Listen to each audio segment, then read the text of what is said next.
Hora H do Agro, com Kellen Severo. Oferecimento Ihara. Consórcio Massey Ferguson, a partir de R$ 1.470. Acesse cnmf.com.br. Sicoob, mais que uma escolha financeira. Abra sua conta. Olá, sejam muito bem-vindos ao Hora H do Agro, um programa onde discutimos e analisamos os temas que mais importam para o agronegócio brasileiro. Israel em guerra. Uma edição especial com análises sobre economia, geopolítica, mercados e agronegócios após o ataque do Hamas colocar o mundo em alerta. Você vai ver também os efeitos dessa nova guerra nas commodities agrícolas. Será que haverá uma disparada de preços dos alimentos? Fertilizantes também estão no nosso radar com uma análise de tendências. O risco de oferta de petróleo é monitorado por consequente alta de preço de energia e frete marítimo. Aqui no Brasil, você vai ver também a importação de derivados de leite atingiu o maior patamar da história e o setor amarga prejuízos. Afinal, por que o Brasil importa tanto leite? Conab projeta a segunda maior safra de grãos da história. A gente vai detalhar o que esperar para soja, milho e outras culturas. Você acompanha tudo isso e muito mais no Hora H do Agro, que já está no ar. A semana foi marcada por imagens como estas que quem nos acompanha pela TV pode visualizar. No último dia 7, sábado, o grupo terrorista Hamas realizou um ataque surpresa em grande escala em Israel. Milhares de foguetes saíram da região de Gaza com destino a Israel, além de combatentes infiltrados que entraram por terra no país enviados para realizar sequestros. Em retaliação, Israel lançou uma série de ataques à faixa de Gaza. O primeiro-ministro Benjamin Netanyahu chegou a dizer que usará toda a força de Israel para destruir o Hamas e que a resposta ao ataque mudará o Oriente Médio. Esse ataque a Israel foi considerado o maior já feito ao país em 50 anos. Vamos direto às análises da geopolítica com o professor de Relações Internacionais do IBMEC, Carlo Cauti. Professor Carlo, seja muito bem-vindo à Hora H do Agro. Olá, Kellen. Muito obrigado pelo convite. Nós que agradecemos e a primeira pergunta para você é: estamos no momento de maior risco geopolítico da história recente. Qual a sua avaliação da importância dessa guerra para o contexto mundial? Kellen, com certeza é um momento extremamente delicado porque não sabemos quais serão as consequências desse brutal ataque realizado por um grupo terrorista palestino, o Hamas, contra a população civil israelense. Lembrando que morreram milhares de israelenses, não sabemos ainda qual é o número total das vítimas, porque ainda nesse momento há dias após os ataques, estão acontecendo as buscas, né, nas casas, e estão sendo encontrados corpos, né, nos quilômetros que foram conquistados pelo Hamas. Foi mais do que um ataque terrorista, foi uma própria invasão militar, com milhares de pessoas, de milicianos do Hamas que invadiram o Estado de Israel, conquistaram parte do seu território e foram repelidos só após quase 2 dias, né, de combates. Agora, é óbvio que Hamas não fez tudo sozinho. É claro para todo mundo isso, porque Hamas opera numa estreita faixa de território, a faixa de Gaza, que tem apenas 300 quilômetros quadrados, é minúscula a faixa de Gaza. É algo que foi organizado com ajuda exterior e, muito provavelmente, com a ajuda do Irã, que está tentando desestabilizar o Oriente Médio para evitar que Israel assine um acordo de paz com a Arábia Saudita, que é seu principal rival.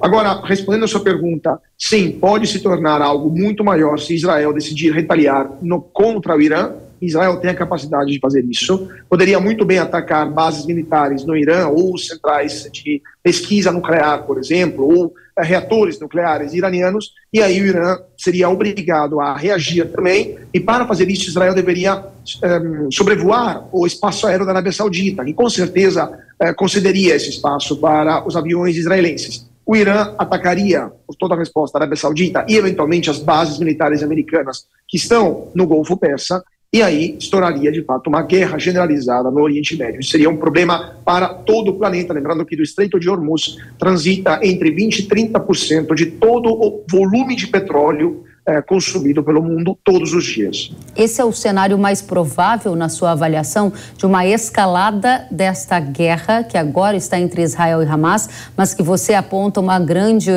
chance de avançar em relação a outros países do Oriente Médio? Esse é o cenário mais provável? Olha, galera, eu espero que não, porque se isso acontecer, teremos uma série de problemas em todo o planeta que vão deixar aquilo que a gente vivenciou na guerra da Ucrânia como uma pálida lembrança. Porque se estourar essa guerra de verdade entre o Irã de um lado, a Arábia Saudita, o Israel do outro e os Estados Unidos envolvidos, o petróleo, que hoje está quase em $100 por barril, vai para 150 em poucas horas. Teremos problemas seríssimos, por exemplo, para o Brasil também, para a exportação de proteína animal para os países árabes ou para o próprio Irã, entre outras coisas. Então, será um problema generalizado e, com certeza, todos os tomadores de decisão no Oriente Médio, na Europa, nos Estados Unidos, na China também, sabem muito bem disso, porque a China também será afetada e, por tabela, o Brasil também, sabem muito bem disso e estão tentando evitar que isso aconteça. Em que então, momento? Pois não, sim, professor. Não sei se é o cenário mais provável, com certeza aquele que todo mundo gostaria de evitar. Em que momento nós estamos em relação a essas investigações, não sei se essa é a melhor palavra, que estão sendo feitas para entender eventual ou o tamanho de uma ação do Irã apoiando o Hamas? E a minha pergunta tem como base algumas notícias que saíram na imprensa internacional que num primeiro momento apontavam uma chance de participação do Irã, depois vem outras notícias dizendo que não está tão claro para os Estados Unidos se o Irã esteve diretamente envolvido. Em que momento nós estamos neste cenário? É óbvio que os Estados Unidos querem acalmar a situação porque eles já estão empenhados em ajudar a Ucrânia, eles estão concentrados em ajudar Taiwan a se fortalecer para prevenir ou para evitar, né, para tentar convencer a China que invadir Taiwan não seria um bom negócio. Então os americanos já têm várias frentes abertas, têm problemas internos também, tem eleição no ano que vem. Então os americanos com certeza tudo gostariam, menos que se envolver em mais um conflito. E o presidente Biden também tem uma certa idade e não é exatamente a pessoa mais, vamos dizer assim, com a maior vontade de lutar no cenário político americano. Agora, os iranianos não condenaram o ataque, aliás, eles manifestaram apoio ao Hamas verbalmente, mas eles também não disseram que foram eles que suportaram militarmente, financeiramente, até de forma política, né, e tecnológica ao Hamas. Se Israel, uma vez entrar na faixa de Gaza, encontrar provas, por exemplo, armas iranianas ou tecnologia iraniana ou algum membro do Pasdaran, por exemplo, né, ou das forças de segurança iranianas na faixa de Gaza, será uma prova que poderia levar também a uma escalada desse conflito. Israel tem interesse de que essa guerra se expanda além do conflito direto com o Hamas e ganhe outras proporções no Oriente Médio?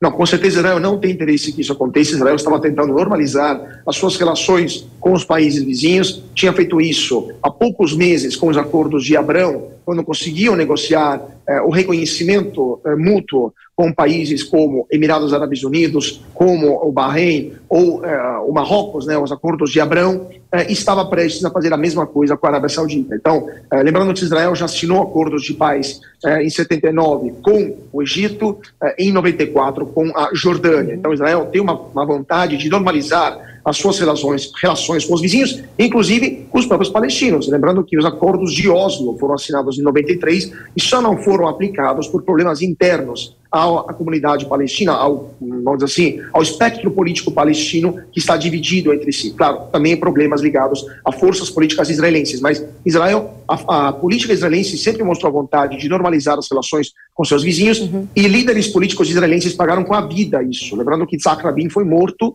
por um extremista judeu porque assinou os acordos de Oslo que normalizavam as relações ou tentavam algum tipo de acordo com os palestinos. Agora, Israel não tem nem interesse agora de entrar em Gaza, na verdade, muito menos de expandir esse conflito, porque entrar em Gaza significa lutar no pior dos cenários, no pior dos terrenos possíveis, que é o terreno urbano. Vai custar muitas vidas humanas dos dois lados, mas especialmente do lado dos atacantes, né, de Israel, se tentar uma operação de terra. Então, com certeza, é algo que eles estão refletindo mais do que uma vez, porque vai ter um custo altíssimo, econômico, militar e também em vidas humanas. Professor, eu comecei essa entrevista lhe perguntando se o risco geopolítico nunca esteve tão alto como agora. Eu refaço essa pergunta porque essa é uma pergunta que costumariamente interessa ao agro, que é o setor mais internacionalizado da economia brasileira e diretamente afetado por mudanças que acontecem na geopolítica.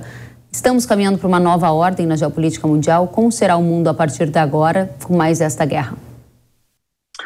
Kelly, olha, a gente pode sim falar que estamos caminhando uma nova ordem mundial, mas isso já antes dessa guerra. Inclusive, essa é apenas um dos episódios que a gente está vivenciando nos últimos anos, aquilo que o Papa Francisco chamou de a nova guerra mundial em pedaços, né? Então, a guerra da Ucrânia é um pedaço, aquilo que aconteceu na Armênia também, alguns meses atrás, com o Azerbaijão é outro, agora no Oriente Médio também, e, quiçá, Taiwan, logo mais. Então, é de fato a consequência de uma situação que veio a criar após o começo dos anos 2000, quando os americanos perceberam que eles não têm mais a capacidade de estar em todos os lugares, de manter a ordem, manter o controle, manter uma mínima estabilidade no mundo inteiro. Eles têm que se concentrar em alguns objetivos e também eles têm uma certa fadiga, né, de ter lutado demais, em guerras demais, em pouco tempo. Lembramos que os americanos, nos últimos 30 anos, lutaram no Iraque 2 vezes, na Somália, na Bósnia, tiveram outras intervenções no Afeganistão,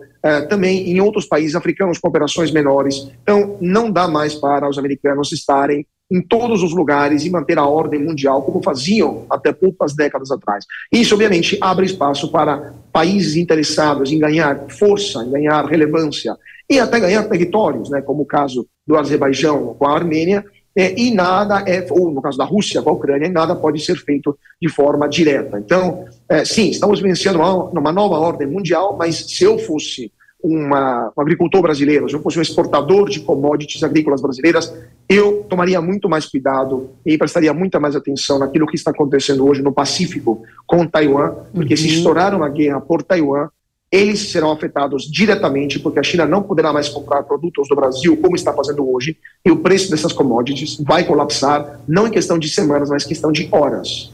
Professor, é muito importante porque essa questão de Taiwan está diretamente correlacionada ao agro, como você mencionou, e nós estamos sempre atentos a esse fator aqui no Hora H do Agro, assim como estamos para a guerra entre Rússia e Ucrânia e agora esse conflito no Oriente Médio.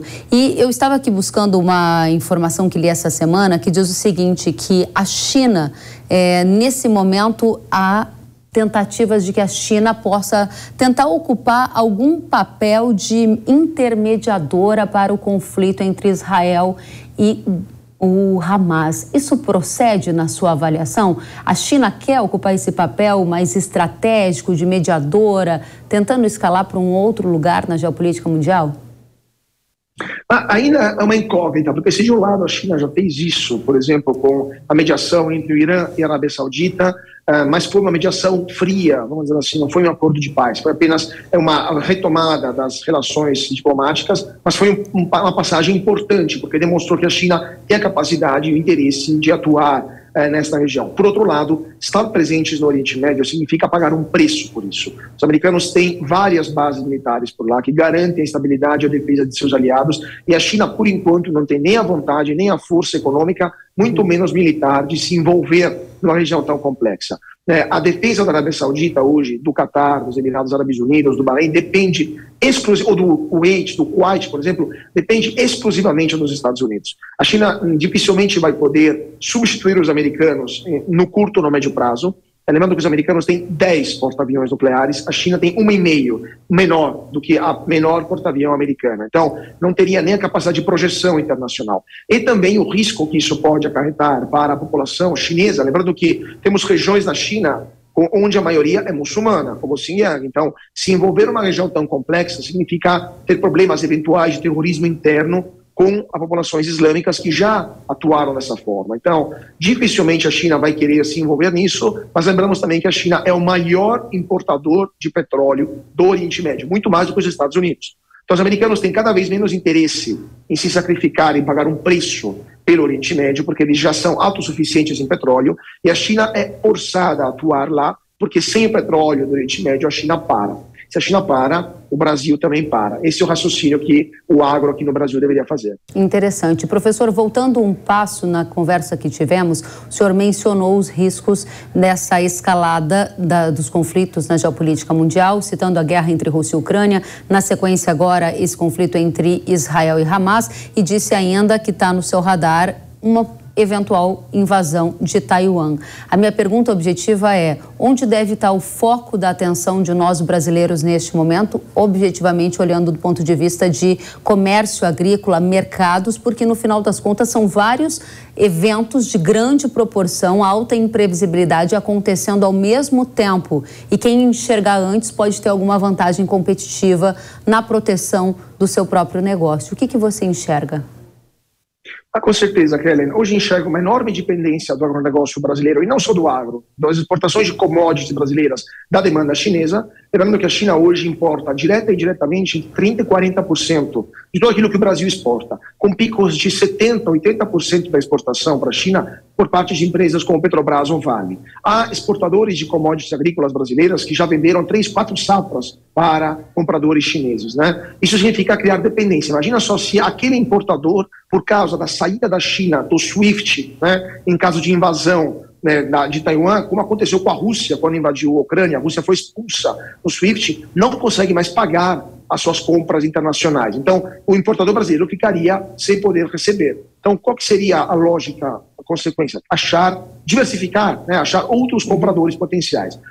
A Europa poderia absorver parte desta produção, mas a Europa é um continente, mesmo assim mais rico em proporção do que o país China, é um continente com uma população menos do que a metade da China, são 500 milhões de pessoas contra 1,5 bilhão da China, mas tem outros países como a Índia que são tão populosos quanto a China e que podem se tornar compradores de produtos agrícolas, não de todos, né? De carne de boi, por exemplo, não, mas de outras commodities sim, de produtos agrícolas brasileiros. Países, por exemplo, outros países que podem ser interessantes, os Estados Unidos também é um concorrente, mas também é um comprador, por exemplo, de suco de laranja brasileiro, entre outros. Então, há sim outros mercados no mundo que podem se tornar uma sorta de hedge para o Brasil, mas é um trabalho complicado, lento, porém necessário para o exportador do agro brasileiro. 2 perguntas para encerrar. Com a guerra agora em Israel, diminui a pressão de uma guerra, ou melhor, de uma invasão de Taiwan, em função até dessa questão envolvendo o petróleo ou até da desaceleração chinesa? E a segunda pergunta é como a guerra em Israel impacta o cenário da eleição nos Estados Unidos? Respondendo à primeira pergunta, não, as coisas são desvinculadas, porque uma invasão de Taiwan vai acontecer quando o custo dessa invasão para a China será mais baixo do que a vantagem de conquistar Taiwan. Isso está acontecendo hoje, o custo da invasão ainda é maior do que a vantagem, mas esta distância está diminuindo, né? A China está aprendendo operações de desembarque anfíbio, a China está desenvolvendo armas cada vez mais sofisticadas, né? Está achando um jeito também de encontrar uma saída militar que custe menos para o país China. Ainda custa mais, mas está diminuindo isso. E se a China tiver problemas internos graves, como por exemplo uma forte desaceleração econômica, como aquela que já está no começo, crise imobiliária, algo que delegitime o governo que está hoje no poder, que é uma ditadura, que se justifica apenas pelo fato de entregar um crescimento para a população em troca da liberdade dos cidadãos, né? Vocês aceitam ter uma liberdade menor do que o Ocidente, mas eu governo, dou para vocês um crescimento econômico maior. Se essa equação parar de existir, o governo vai ser obrigado a usar a cartada do nacionalismo, e aí sim será forçado para sobreviver a invadir Taiwan. Então, são coisas separadas. O governo pode ser forçado a fazer isso por questões políticas internas. Respondendo à sua segunda pergunta, nenhum presidente americano é eleito sem apoio da comunidade judaica dos Estados Unidos. Então, com certeza, hoje Joe Biden demonstra todo esse apoio também de olho nas eleições do ano que vem, né? O Partido Republicano vai ser ainda mais duro contra o mundo árabe por causa dessa situação. Então, com certeza, esse ataque brutal que a gente viu vai influenciar sim as eleições nos Estados Unidos. Muito bem. Professor, última pergunta agora. A gente tinha uma expectativa quando mas havia muitos comentários na direção de que a guerra entre Rússia e Ucrânia poderia ser uma guerra curta. Ela se mostrou uma guerra longa e há muitos especialistas nessa área de guerra e de conflitos internacionais dizendo que ela pode virar uma guerra multi-anos. O mesmo vai acontecer agora em Israel? Olha, Kelly, nessa questão da guerra curta, a gente aqui falou na Jovem Pan várias vezes que era uma palavra, uma wishful thinking, né, como se fala em inglês, mas uma esperança. Mas a guerra no Oriente Médio, na verdade, continua desde 1948. O estado diplomático hoje entre Israel e Líbano, ou entre Israel e Síria, é de guerra. Né? Ainda hoje estão formalmente em guerra. Então, de fato, nada mais é que uma continuação de um conflito que tem mais de 70 anos. O problema é que esse conflito estava numa intensidade baixa e agora está voltando a ter uma alta intensidade de violência. Quanto isso vai durar, a gente não sabe. É claro que tem uma limitação física, que significa o número de munições à disposição dos dois lados, mas lembramos que são 2,5 milhões de pessoas em Gaza contra 7 milhões de israelenses e mais 3, 4 milhões de palestinos que moram no West Bank, mais Hezbollah, que fica no sul do Líbano, mais outros grupos que estão em todo o Oriente Médio. Então, é algo que pode durar anos. A segunda intifada, a terceira também, dependendo de como a gente calcula, durou 4 anos. Então, no começo dos anos 2000. Então, é possível que a gente tenha anos de instabilidade, de violências no Oriente Médio e, usando as palavras de Benjamin Netanyahu, do premier israelense, se Israel quer levar adiante uma operação que mude o rosto do Oriente Médio, com certeza a escalada disso será muito maior de qualquer coisa que a gente viu até hoje, inclusive podendo voltar a mudar a política, a gestão da faixa de Gaza, a administração política da faixa de Gaza. Muito bem. Professor Carlo Cauti, professor de Relações Internacionais do IBMEC, é sempre uma satisfação tê-lo conosco no Hora H do Agro, no Jovem Pan. Volte, o senhor é muito bem-vindo. Eu que agradeço, sempre um prazer e até a próxima. Até a próxima. E a gente vai avançar agora nesse tema para entender os impactos da guerra no gás natural, por exemplo. Agora, nos 3 primeiros dias da semana, ele acumulou alta de mais de 30%. O petróleo também reagiu com alta, depois caiu e a gente acompanha esse nervosismo no mercado internacional. Também vamos focar em dólar e juros para antever ou tentar entender qual é o cenário com esse elevado risco geopolítico que acabamos de ouvir na entrevista com o professor Carlo Cauti. Vamos agora receber Pedro Renault, economista do Itaú Unibanco. Pedro, seja muito bem-vindo à Hora H do Agro. Prazer estar com você. Muito obrigada, Pedro, pela sua companhia. E a primeira questão é: qual o efeito desse conflito, da guerra em Israel, sobre preços de commodities como, por exemplo, o petróleo? Há uma tendência do petróleo subir, ganhar mais preço e contagiar, por exemplo, combustíveis no Brasil? Perfeito, excelente pergunta e acho que é uma das principais, né? Esse conflito, a gente ainda não sabe exatamente quais são as dimensões. É algo que começou há poucos dias e tem potencial de se alastrar durante um tempo. A gente precisa ver exatamente quais são os atores envolvidos. Por enquanto, é Israel versus Hamas. Mas a gente poderia ter aqui Líbano, Irã se tornando, de fato, países envolvidos ali na guerra. E aí a coisa ela pode mudar de escopo. O que a gente viu até aqui foi preços de petróleo que apresentaram alguma volatilidade e é direto na commodity energética que a gente vai sentir primeiro por o tamanho da produção que a gente tem ali na região, né? Mas essa volatilidade ela não foi refletindo um efeito direto sobre a oferta. Até aqui não mudou nada a capacidade da região de entregar barris de petróleo para o mundo. O que aconteceu foi que sempre que eu vou precificar um contrato futuro de petróleo, gás, o que seja, eu preciso pensar em quais são os cenários possíveis. E, obviamente, desde a invasão de Israel, ganhou probabilidade de algum tipo de disrupção, tá? Então, a commodity ela ficou mais volátil, certamente permanecerá assim.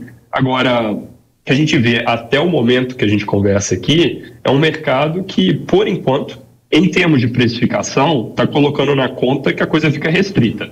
Se a coisa se alastrar, o Irã entrar no meio, Líbano, como eu mencionei, se a gente tiver um conflito mais delineado do Oriente Médio, em vez desses dois lados que a gente tem até o momento, aí a gente pode ver petróleo, de fato, dando uma escalada muito maior, tá? Com 2 fatores, eu acho que mitigam um pouco dessa história. Primeiro é o potencial da Arábia Saudita de colocar mais oferta no mercado. Ela poderia compensar, por exemplo, uma eventual redução de entrega de barris pelo Irã. Segunda coisa é o contexto internacional. A gente já tem visto, ao longo dos últimos tempos, um petróleo que está pressionado por oferta. Uma contenção muito grande ali dos países da OPEC de como eles colocam essa commodity no mercado. Agora, do ponto de vista da demanda, ela está relativamente fraca. Um dos principais motivos é a economia chinesa indo bem devagar aqui nesse ano. Isso é algo que a gente não acha que muda tão cedo. Então, por mais que a gente possa eventualmente ter um choque de oferta, o lado da demanda, nesse momento, ele contribuiria no sentido de mitigar uma eventual explosão dos preços de petróleo, mas que é algo que sim tem que estar no radar, e aí consequência direta para combustíveis, ela existe. Pode ser um pouco mitigada pela história do crack spread. Esse é o nome que se dá no mercado para a diferença ali entre o combustível bruto e o refino. O que tem acontecido é que, talvez inclusive por uma fraqueza econômica, uma demanda menor, o refinador ele não está aumentando muito o preço do produto final quando o preço do cru sobe, e aí não necessariamente uma esticada ali do barril de petróleo, tipo o Brent, que a gente olha mais aqui no Brasil, não necessariamente uma alta rápida dele vira direto gasolina, diesel aqui dentro do país, tá? Perfeito. Então a gente tem um C. Se escalar, se contagiar o Oriente Médio, a gente pode ver efeitos de contágio no mercado doméstico. É um cenário ainda que precisa ser clarificado com os próximos acontecimentos. Percebi que na sua fala você disse que há um estresse no mercado internacional com ou sem guerra. Qual é o cenário que a gente não deve deixar de lembrar que existe, apesar da guerra em Israel? Você citou aqui uma China mais cambaleante na economia, citou outras preocupações. Nos posiciona qual é o dia D, qual é o momento em que estamos, tratando-se de cenário internacional com ou sem guerra? Ótimo. Bom, então, com ou sem guerra, nós temos uma China com dificuldades estruturais de crescimento, né? Tem, talvez, o principal ponto aqui, a fraqueza do mercado imobiliário, que é algo que a gente enxerga como um calcanhar de Aquiles para eles para os próximos anos. Tem uma questão aqui de um motor de crescimento que, em alguma medida, talvez já esteja esgotado. Eles devem crescer nesse ano menos de 5%, o que para a China é fraco. No ano que vem, esse número deve ser mais para perto de 4%. E é mais ou menos esse ritmo que a gente enxerga para o fim da década. Então, isso de fato é um ponto importante e, obviamente, não necessariamente que se dá da maneira mais suave, linear possível, né? Igual a gente já teve aqueles noticiários de Evergrande, de empresas da China chegando ali a deixar de pagar títulos, quebrando, outros corpos boiando podem aparecer, tá? E aí, dado o tamanho da economia, dado o potencial que ela tem de ter desdobramentos para o resto do mundo, importante monitorar. Agora, isso tem ficado mais um pano de fundo, na verdade, do que o assunto do dia a dia nos mercados. Ao longo das últimas semanas, o que chamou muita atenção foi, nos Estados Unidos, o movimento das taxas de juros. E aqui eu não estou falando tanto da taxa de juros do Banco Central, Fed Funds, como se fosse a nossa Selic, e mais o juro longo que a gente fala. Por exemplo, o juro do título do governo de 10 anos. O que aconteceu? Uma disparada dessas taxas para valores lá de 2007, ou seja, pré-grande crise financeira, por uma combinação de fatores. Primeiro, tem um ponto aqui ligado ao curto prazo, que é a questão de se o Banco Central americano realmente parou de subir juros ou se ele ainda vai fazer mais um pouquinho, que é o que a gente imagina que será o caso. Tá? Eles estão em 5,5% hoje, nós acreditamos que vão para 5,75% antes, de fato, de pararem de pisar no freio. Tá? Segunda coisa é que quando eles pararem de afundar o pé no freio, está ficando clara a percepção de que eles continuam nesse território restritivo durante um tempo. Ou seja, o juro já não sobe muito, mas não cai tão rápido. Na verdade, a gente acha que é só lá para a segunda metade do ano que vem. E aí existe, inclusive, no mercado uma discussão de qual é o nível exatamente que equilibra a economia americana, uma leitura de que talvez esse nível esteja mais alto, e um ponto que é o seguinte: o governo americano tem dívida alta, está gastando bastante, e aí, ao gastar, ele vai pressionando esse mercado, ele tem que colocar mais títulos à venda no mercado, mais oferta de título, preço para baixo, taxa para cima. Juro dos Estados Unidos sobe, isso significa que para o mundo inteiro eu preciso fazer menos esforço para ter um investimento ali com um risco bom e um retorno elevado.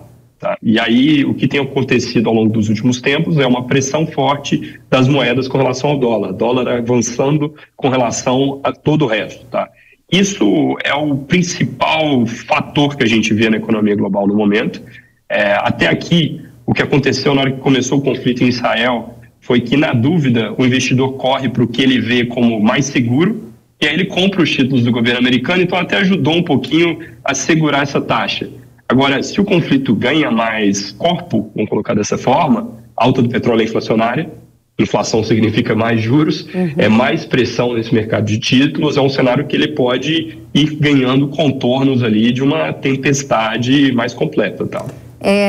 Neste contexto, uma China desacelerando, que você traz para a gente, um cenário que pode ser uma tempestade lá nos Estados Unidos, ainda com uma perspectiva de juros elevados por mais tempo e um efeito colateral para a gente aproximar essa conversa aqui do público do agro e da Jovem Pan, é via câmbio. Minha pergunta se dá também para entender, juro mais alto nos Estados Unidos significa dólar mais alto em relação ao real? Certamente, tá. Isso foi um pouco do que a gente viu nos últimos dias, com esse tal juro de 10 anos que andou por lá. Isso é o que a gente veria de forma mais intensa no caso desse cenário mais azedo, tá? Até porque quando o humor no mundo azeda, o investidor ele se afasta de tudo que ele percebe ali como um pouco mais exótico e países emergentes como nós tipicamente vão se enquadrar nessa caixinha, tá? A gente olha muito para o diferencial entre taxas de juros para pensar no que vai acontecer com a moeda. Então hoje, por exemplo, o Brasil está com seus 12,75% de juros, depois dos cortes que o Banco Central fez nos últimos meses. Estados Unidos tem 5,5%. Esse diferencial ele vai caindo ao longo do tempo. Aqui no Brasil, nós temos mais alguns cortes contratados. Na nossa leitura, a taxa Selic ela chega a 9% no ano que vem. 9% no ano que vem, mas esse ano ainda cai mais, Pedro, mesmo com esses riscos geopolíticos? Sim, cai. Obviamente, tem uma discussão sobre o ritmo, tá? Até que o Banco Central ele cortou 0,5 ponto por reunião, né? 2 de 0,5 ponto. Tem mais 2 reuniões para acontecer nesse ano do Copom. Uma é no início de novembro e a outra em dezembro. Em ambas, a sinalização do BC é que corta mais 0,5 ponto. Então, lendo a valor de fácil que o Banco Central fala hoje, nós teríamos aqui juros em 11,75% no fim desse ano. Tá? A gente enxerga espaço para talvez em dezembro eles fazerem um movimento até um pouco mais forte. Porque a inflação está vindo com dados um pouco mais benignos, a economia, a gente entende, vai ter uma desaceleração um pouco mais clara, com números que já vão estar disponíveis em dezembro. Eles podem tomar uma decisão ali de aumentar o ritmo e aí cortariam para 11,5% em vez de 11,75%. Essa diferença acho que importa pouco aqui, pensando mais no médio prazo, né? Aí o ritmo ele continua até 9% no ano que vem. E na sua pergunta, vamos supor que venha esse cenário de crise. Talvez o Banco Central, ele, em vez de acelerar, como eu tenho na conta, corte só os 50%. Ou, num cenário realmente bem azedo, ele segura e faz 25 pontos. Ele pula uma reunião. Não dá para descartar, tá? Mas hoje, com o que tem precificado e mesmo pensando em um desvio com relação a isso, eu acho que é bem provável que o BC siga cortando, tá? Então, o seu cenário é de juro... Pois não? Não, o que eu ia comentar é o seguinte, para quanto ele corta, aí eu acho que isso pode depender muito desse ambiente externo. Perfeito. Porque eu ia mencionar o seguinte, a gente vai estar em 9 no ano que vem, no meu cenário, com 5 de juros nos Estados Unidos. Esses 4 pontos de diferença já não são uma coisa ali super confortável. Cabe, mas não tem muita gordura. Vamos supor que não seja 5 nos Estados Unidos, é um pouco mais.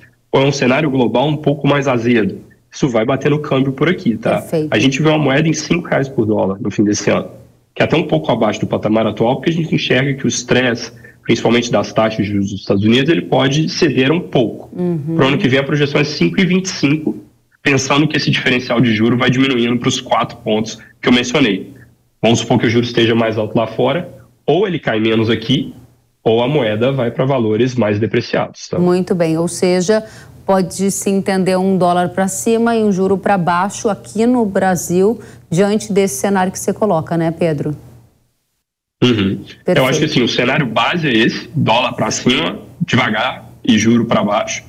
Desviando do cenário base, porque houve um agravamento do conflito, é menos espaço para o juro cair, mas um dólar talvez mais nervoso, certamente bastante volátil. Tá? Muito bem. E aqui um ponto interessante, pensando no público do agro, né? O câmbio é uma das variáveis mais difíceis de se prever e que, obviamente, a gente às vezes deixa resultado na mesa porque fechou um contrato de compra, de venda no momento errado ali. O hedge, né, a proteção cambial que a gente faz no mercado, o custo dele está diretamente ligado ao diferencial de taxas entre aqui e lá fora. Então, eu estou dizendo que a moeda vai ter pressão porque o juro aqui está caindo e o diferencial está diminuindo. Isso significa, por outro lado, que o hedge, a proteção, está mais barata.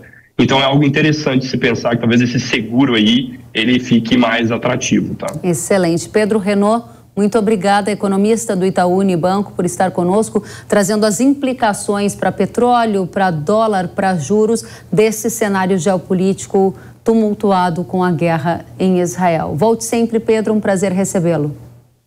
Sempre um prazer, Kellen. Até a próxima. Até a próxima. E a gente segue em frente nos fertilizantes. Israel está entre os principais exportadores globais. Dados do Departamento de Agricultura dos Estados Unidos revelam que o país é responsável por 7,1% das exportações mundiais de potássio, ficando atrás de países como Canadá, Bielorrússia, Rússia e União Europeia. O conflito no Oriente Médio também importa pelas exportações de fertilizantes de Israel ao Brasil. Dados da consultoria Agrinvest Commodities indicam que o país foi responsável por 19% das importações brasileiras de superfosfato simples, 11% do superfosfato triplo e 8% de cloreto de potássio, com dados do EMDIC de 2023. A Agrinvest Commodities ressalta que, caso o conflito em Israel seja ampliado para outros países do Oriente Médio, é possível que os preços dos fertilizantes ao produtor brasileiro sejam impactados. Vamos conferir.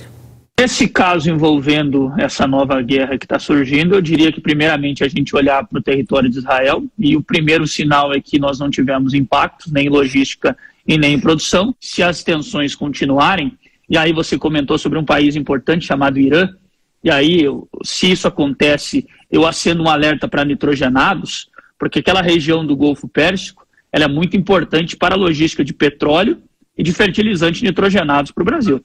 Quando eu falo em Omã e Catar, eu estou falando em 40% das importações de ureia no Brasil. 40%. Então, se eu tiver um envolvimento de outros países daquela região, aí é uma outra história. Por enquanto, eu diria que o mercado está observando. Em um cenário, quando você não tem uma certeza para onde vai, é difícil você derrubar o preço. E aí, é claro, como que você vai ver uma ureia recuando nesse momento? É mais difícil. Eu, particularmente, acho que nós já tínhamos uma incerteza, e essa incerteza ia durar até o dia 20 do mês de outubro, agora ela fica maior ainda. Jefferson Souza, analista de mercado da Agrinvest, obrigada pelos comentários sobre o mercado de fertilizantes. César Castro, do Itaú BBA, revelou possíveis impactos em commodities agrícolas utilizadas para a produção de biocombustíveis, que poderiam ter preço mais alto se o petróleo aumentar de valor com uma eventual escalada do conflito. Vamos conferir. Que as coisas escalarem muito mais, isso deve bater em commodities que são combustíveis também, e em última instância compete com ração, compete com outros grãos.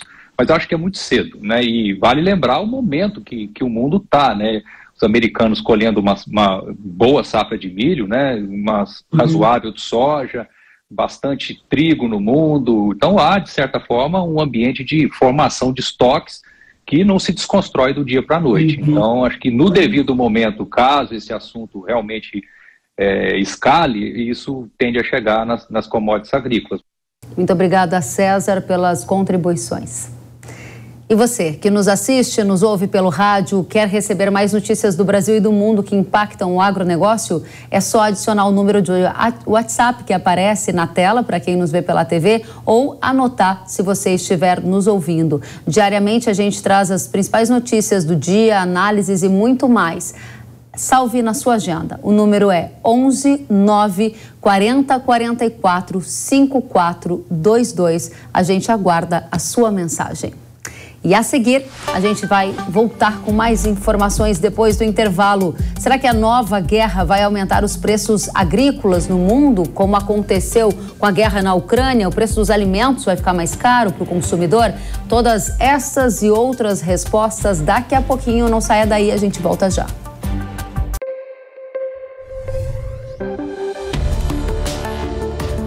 O agro, setor que movimenta a economia brasileira, gerando renda, emprego e oportunidades para toda a população.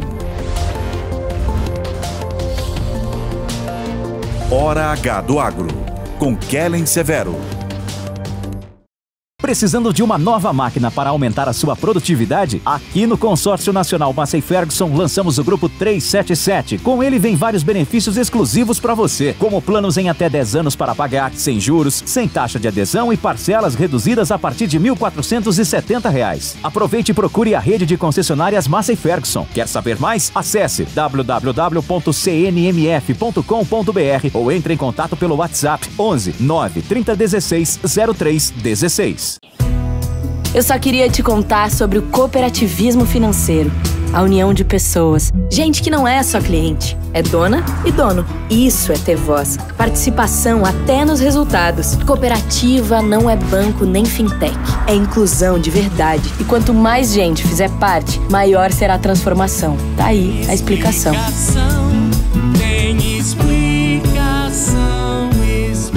Mais que uma escolha financeira. Cicobi. Sabia que o Brasil é um dos maiores produtores de soja e milho no mundo?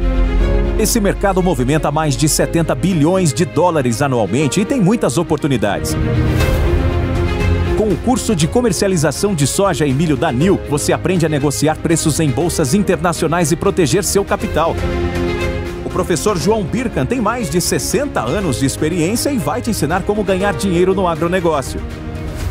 Garantir uma taxa melhor do dólar para daqui a 12 meses. Esse curso é ideal para você que quer trabalhar com trading de soja e milho no mercado financeiro e para você que é produtor e quer potencializar os lucros com sua safra. Ingresse no setor que mais cresce no Brasil. Acesse newcursos.com.br e inscreva-se.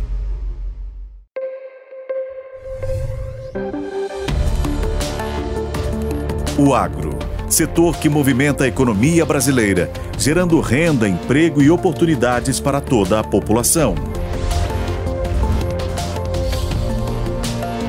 Hora H do Agro, com Kellen Severo. Estamos de volta com Hora H do Agro, aqui na programação da Jovem Pan News.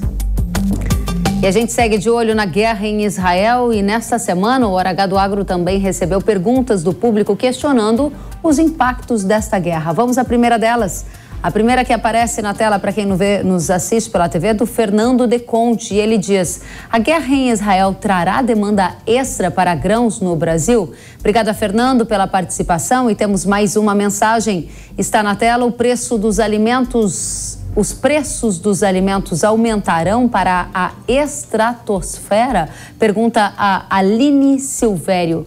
Obrigada a vocês pelas contribuições, pelas perguntas, e eu já vou direcioná-las ao nosso convidado, Carlos Cogo, sócio-diretor da Cogo Inteligência e Agronegócio. Seja bem-vindo.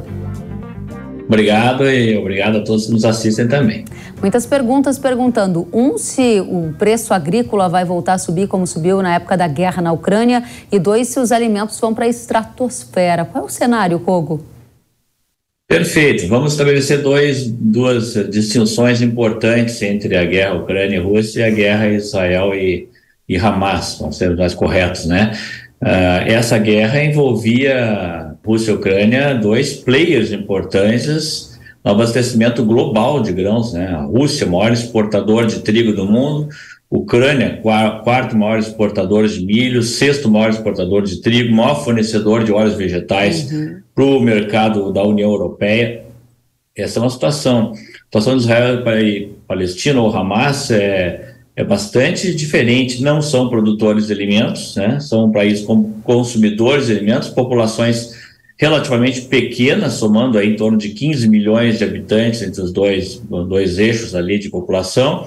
Então, são situações completamente distintas, né? Nós somos fornecedores de grãos versus importadores de alimentos.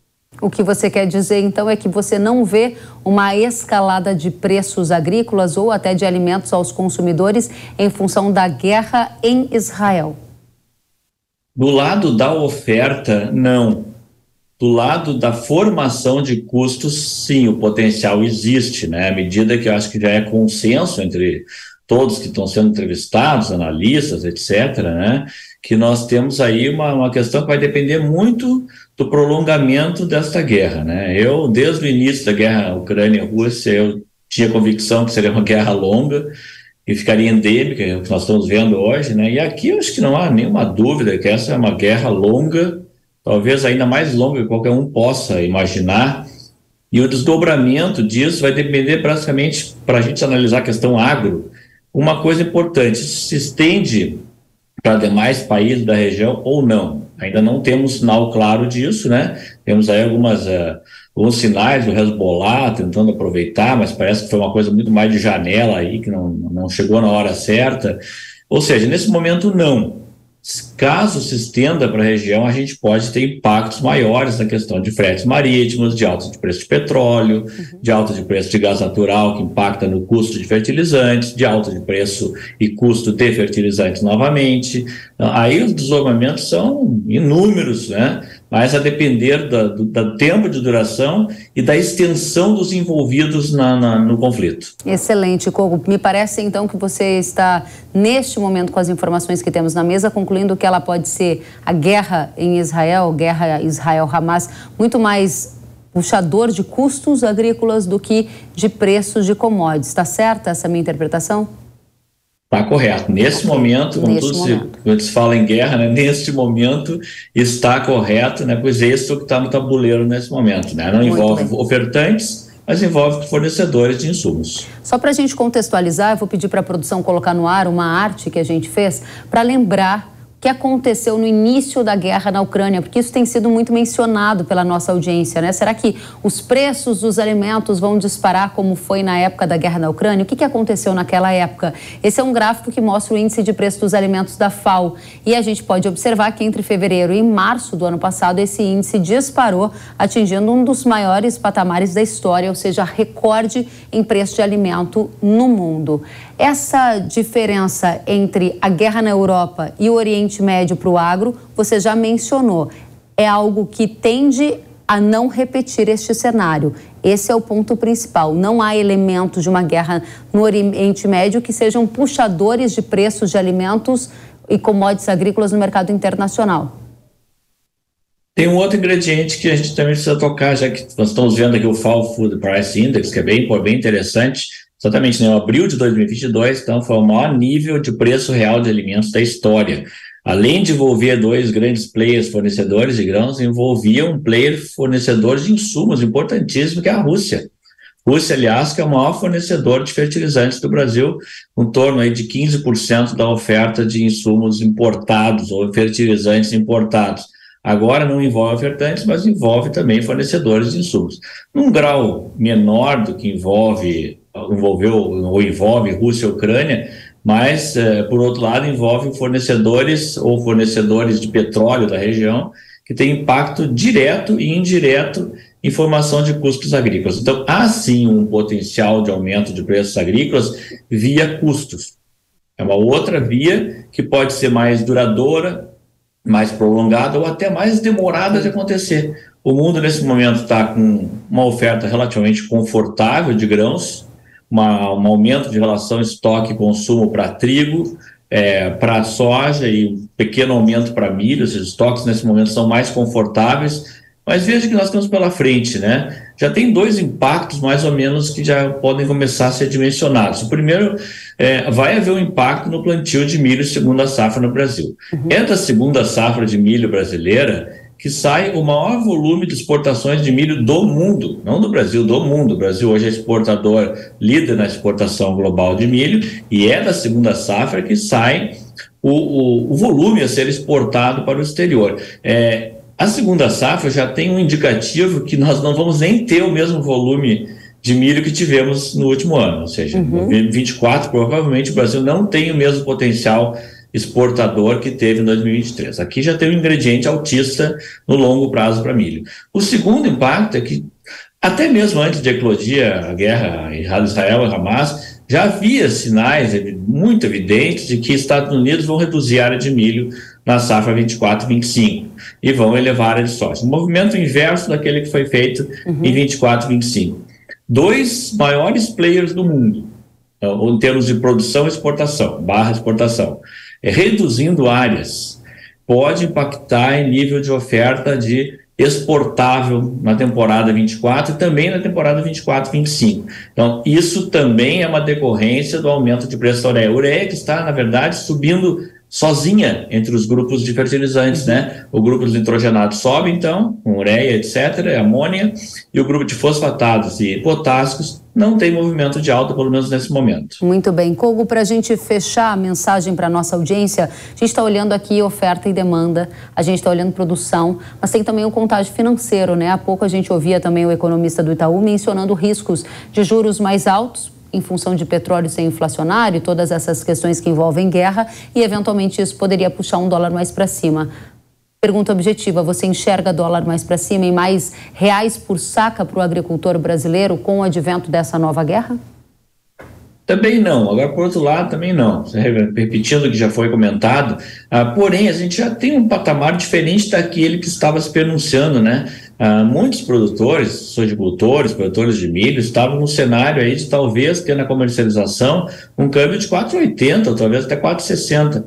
E agora a gente tem pelo menos novamente o resgate de um patamar mais sólido de 5, com potencial de ficar um pouco acima disso. Então, pelo menos há uma equalização entre o câmbio que será vendido à próxima safra e o câmbio que foi o formador dos custos de produção nessa temporada. Excelente. Carlos Kogo, muito obrigada pela sua participação. Kogo, que é diretor da Kogo Inteligência e Agronegócio, está nos dando entrevista nesta quarta-feira, que estamos exibindo durante o fim de semana para garantir que essa análise esteja colocada no tempo correto das informações que temos acesso nesse momento. Carlos Kogo, volte sempre.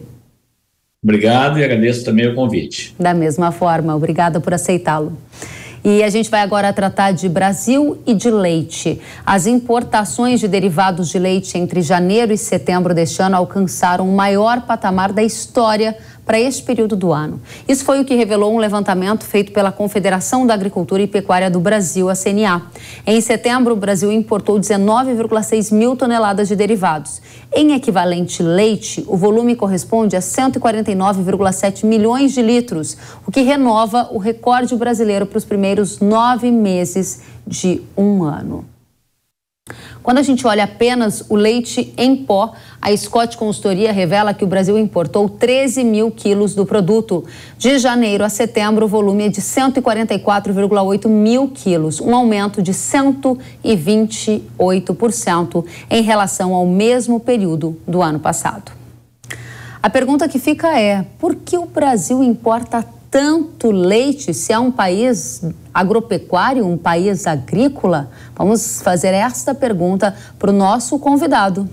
Alcides, seja muito bem-vindo ao Hora H do Agro, porque o Brasil importa tanto leite, hein? Ô, Kelly, basicamente porque é mais barato o leite lá fora do que o leite interno, tá? O preço do leite importado é 48% menor do que o leite brasileiro e essa é a principal razão dessa tremenda importação de leite feita pelo Brasil. E essa condição faz sentido? Porque o Brasil é um grande produtor de grãos. Em tese, a ração animal, por exemplo, deveria ser mais barata aqui do que nos outros competidores do Mercosul ou não? Por que a gente tem um custo tão mais alto do que a concorrência? Olha, não é só uma questão de custo. O Argentina e o Uruguai, 60% da importação de lácteo vem desses dois países e o grosso da importação é leite em pó, tá? É que a China é a grande importadora de leite desses dois países também e com esse desaquecimento da economia chinesa está sobrando leite lá internamente, tá? Então o preço cai e força a barra aqui. Se bem que o preço agora do leite no mercado internacional tende a reagir, essa importação deve diminuir, viu? E a gente tem lá todo um problema interno na Argentina de queda de consumo em função da crise econômica também, que joga o leite para fora do país. Agora, a nossa audiência da Jovem Pan, que ouve pelo rádio, que assiste pela TV, ouve você dizendo que é mais barato para o Brasil, um grande player, um grande participante do agronegócio mundial, importar leite. Só que quando a gente pensa no consumidor, o leite não está tão mais barato, né? O que acontece nessa conta, hein, Alcides? A bronca está no varejo, Kelly, tá? Tá horrível para o produtor, né? E o consumidor na ponta varejista não percebe isso. Lembrando que boa parte do consumo de leite se dá em em restaurantes, em fast food, etc. E ali o pessoal tende a agregar valor no leite, fazendo batida, fazendo chocolatados, etc. E o preço não cai, tá? Então a bronca é eterna. É a mesma coisa que acontece na carne, é a mesma coisa que acontece com o leite. Agora, tem uma solução para a cadeia do leite? Porque a gente tem visto lamentos de produtores, gente deixando a atividade, inclusive com relatos de que essa é a pior crise do setor do leite dos últimos tempos, motivada também por esse aumento de importação, não é, Alcides? É isso mesmo, tá? Esse foi um dos piores anos do preço do leite. É claro que isso é cíclico, não é? Mas a tendência é que aqueles produtores menos tecnificados eles tenham mais dificuldade para continuar na atividade. Agora, isso é momentâneo, tá? Esse é um pior ano. A gente acredita que agora com o preço subindo no mercado internacional, com o dólar do jeito que está, fica mais difícil de importar leite, as coisas voltem à normalidade. Mas sim, esse foi um ano medonho, viu, Kelly? É, medonho para dizer o mínimo, né? Porque a nossa audiência dos produtores de leite está sofrendo realmente muito e é um cenário desafiador. Para fechar, Alcides, você falou que o dólar subindo pode ajudar a inibir as importações. Há outras medidas políticas de governo que possam ir nessa direção? O Brasil sempre autorizou a entrada de tanta quantidade de leite vindo de fora? Tem algum tipo de proteção ao produtor nacional ou não? Não tem, tá?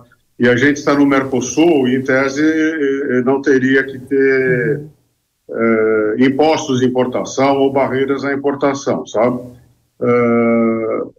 Eu não vejo solução, a não ser que a gente levante barreiras mesmo, ou veja se está acontecendo algum tipo de dumping, né?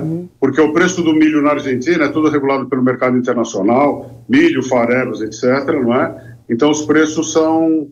de custos, ele sofre tanto quanto a gente sofre.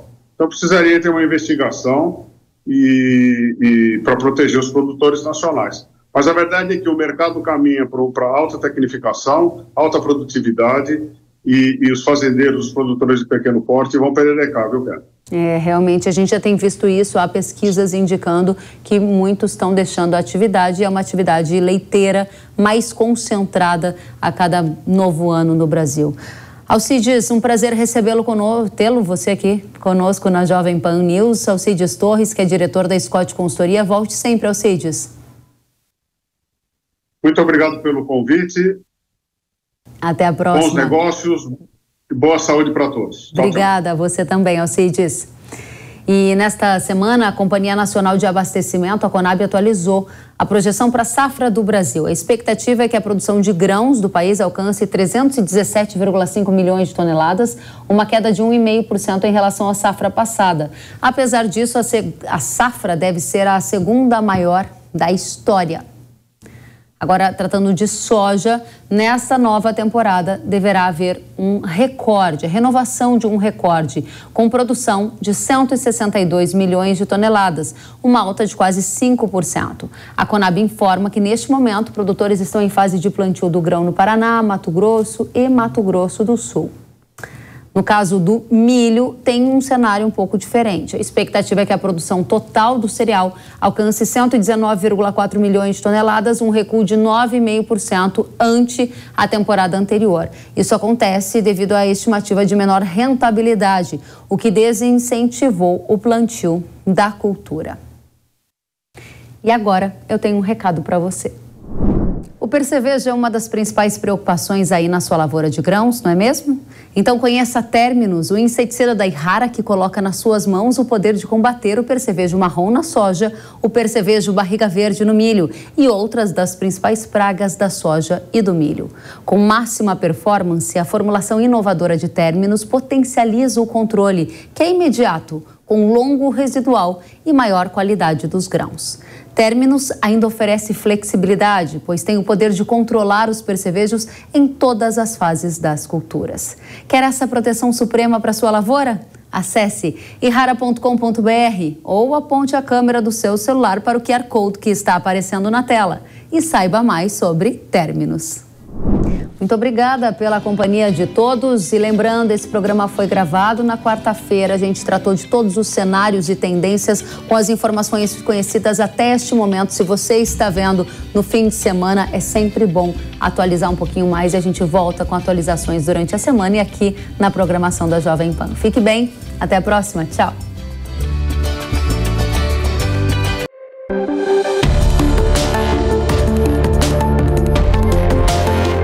Hora H do Agro, com Kellen Severo. Oferecimento Ihara. Consórcio Massey Ferguson, a partir de R$ 1.470. Acesse cnnf.com.br. Sicoob, mais que uma escolha financeira. Abra sua conta. Realização Jovem Pan News.